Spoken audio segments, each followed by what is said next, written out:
maneno na simu. Maafisa wa EACC kaunti ya Turkana waliendeleza msako hapo jana katika boma la waziri wa fedha wa kaunti hiyo, mhandisi Michael Eregae, na kupata kima cha shilingi milioni 6.4 ndani ya gari lake. Inadaiwa fedha hizo ni matunda ya ufisadi.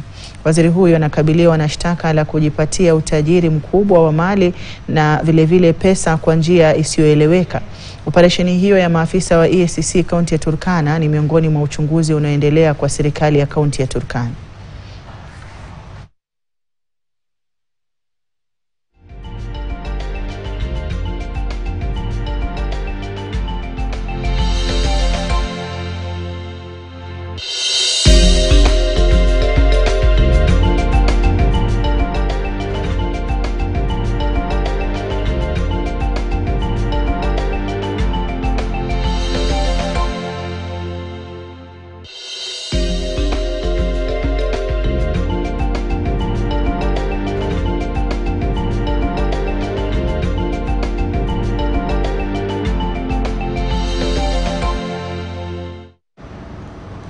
Na mtuvuke mubashara hadi